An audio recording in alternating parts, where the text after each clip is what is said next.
So I am primarily a PvE player, but lately I've been having a lot of fun in Battlegrounds, and I've just been playing my Curse Bomber here, mainly being a nightmare to both healers and tanks. And if you find any squishies, well, they're dead in a matter of seconds. One of the most important things in Battlegrounds is capturing points, and these can be held down so easily by tanks.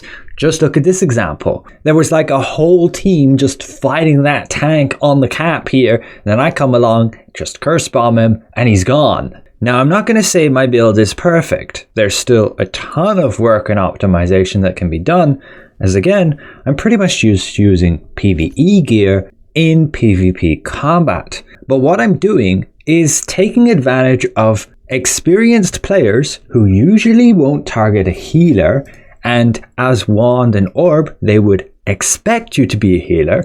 And when you're walking around as well with your HP bar covered in a shield, a lot of players will simply ignore you. And this gives you a ton of protection despite not having any defensive stats other than the defense here that you get through Blessed Barrier. You even have stealth here, my shield's gone up to 48k, and you even have a cleanse for whenever that's needed, which can even help teammates around you. So I want to show you what I do here on Battlegrounds, how I contribute to the team, and nearly always come at least top 10, if not better, in terms of the rankings, getting those kills, defending those points, so my team can walk away with a victory. So we'll start by having a look at the skills I use and why I use them. We'll jump to skill specializations to explain them. So first of all, Touch of Despair. I run with all 3 specs, not really needed to have this range increase to have this spread effect, so you could feel free to put those points somewhere else. We run with the duration increase here. However, it only increases it by like 1 second because we are using Wraith Specken, and the cap is unfortunately 15 seconds, and you get the additional 1 second here. And we do run with the chance to get additional curses because we will be removing those curses with Curse Explosion. So the more we can have as quickly as possible, the better. We have Decaying Touch here, simply to apply that higher damage over time curse with a little bit of a damage boost here, which is not very necessary. Sometimes this just does nothing, especially against a tank which has a lot of damage reduction. Then you're just relying on those curses and the damage over time.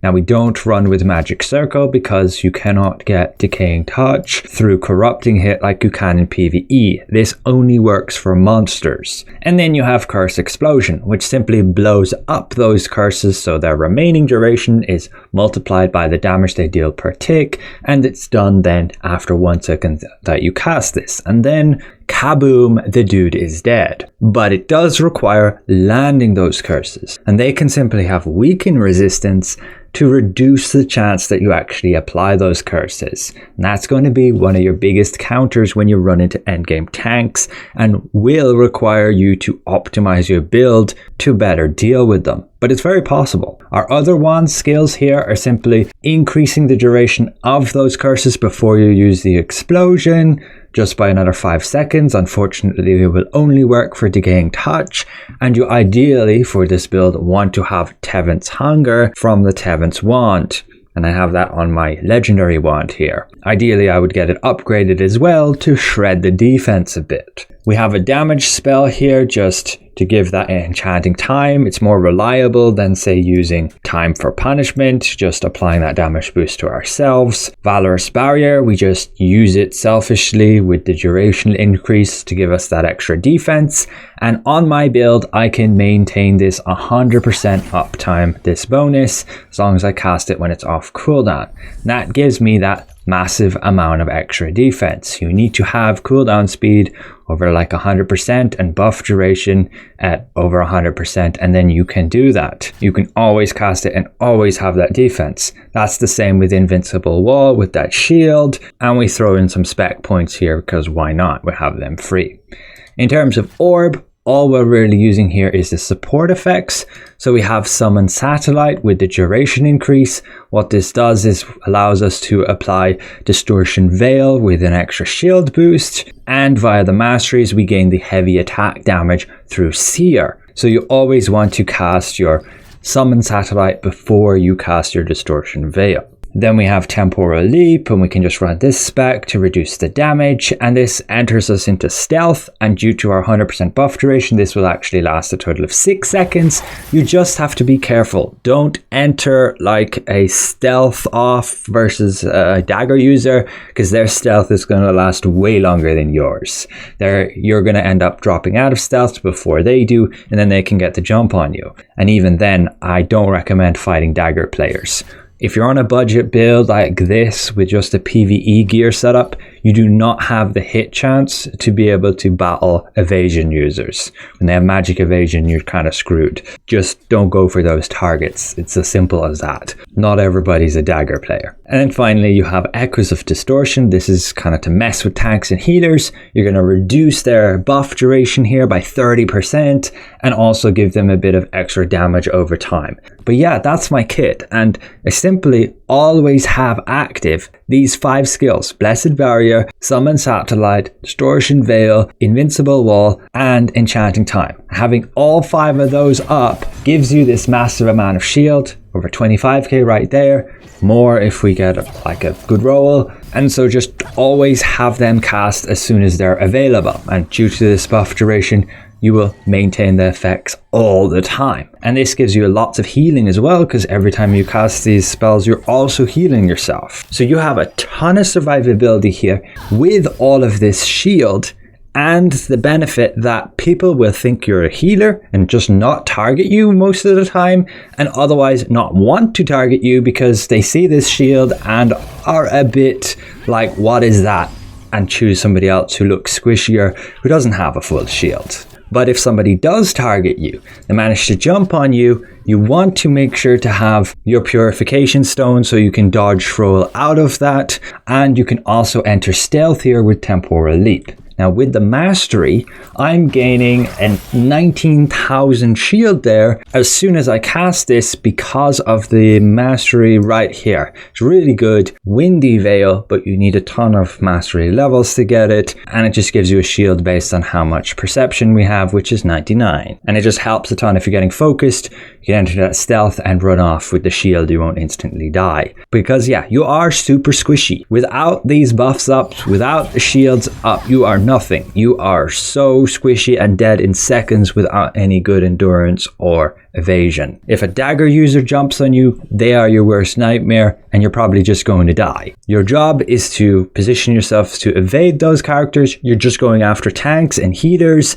You'll sometimes see other players who are clumping up trying to kill a tank. Just go join in, curse them, boom, they're gone, and then your teammates can move on.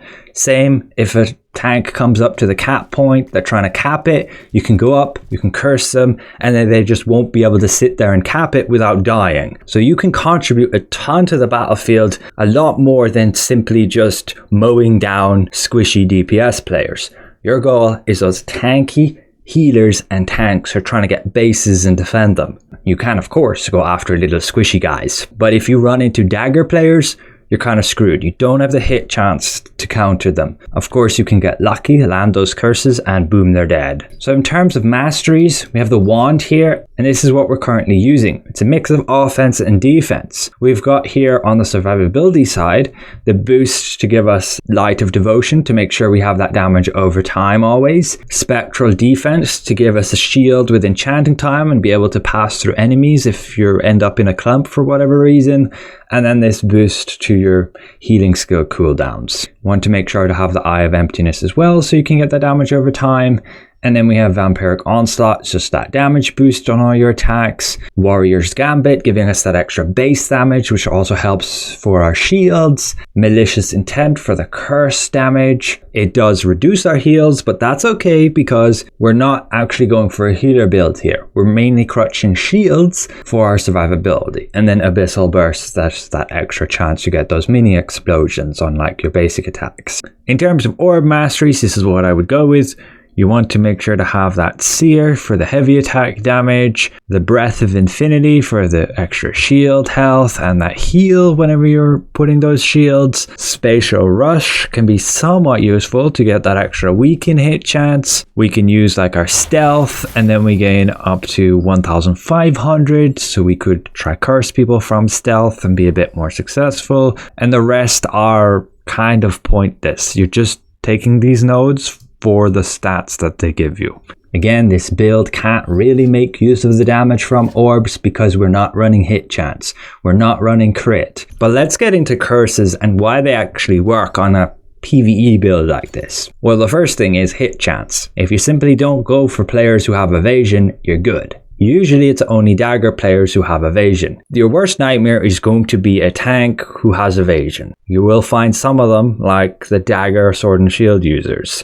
They are rare, but they do come up, and you probably just want to avoid them and let somebody else deal with them. And otherwise, dagger players in general, try avoid them. They will usually have a lot of evasion, and so your curses will have a hard time landing on them because they'll just miss. But in terms of endurance, if your enemy has endurance, that's no problem. We don't even need crit hit chance to counter endurance, because what our curses does is whenever you apply them, they always deal damage equal to the average between your min and max. If you did roll a crit, all it would do is increase that damage by the equivalent of your critical damage. And that's fine if we're missing out on that.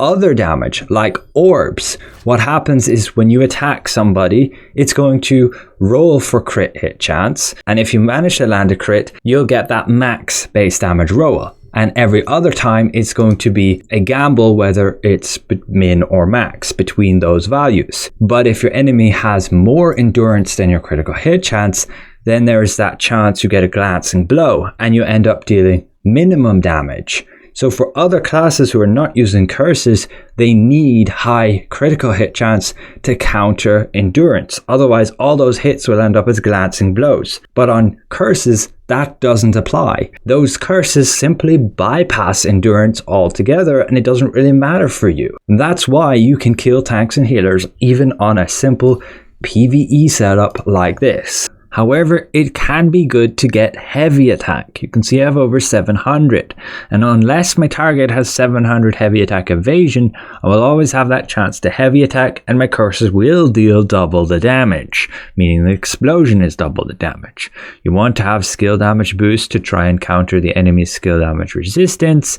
Again, we get that boosted up with our enchanting time here to 400. Bonus damage is useless to us. Crit damage, as we mentioned, is useless. Heavy attack damage, that's good with our magic heavy attack, which again with our satellite here will go up to 131%. You want that buff duration to be able to sustain those buffs. We have a good amount of shield health to be able to have those nice sized shields, and lots of cooldowns to be able to cast those abilities more often. We also want weaken chance, just in case our target does have weaken resistance, then we need this to still be able to apply those curses. In terms of the gear I'm using, it's not really ideal for a PvP setup, so I can't really make recommendations. I can just say, use what you have and it should work. I have the Chosen set here just because I have it upgraded from tier 2, and it also gives me that extra nice bit of buff duration here. And then the Brutes, they are set to give me that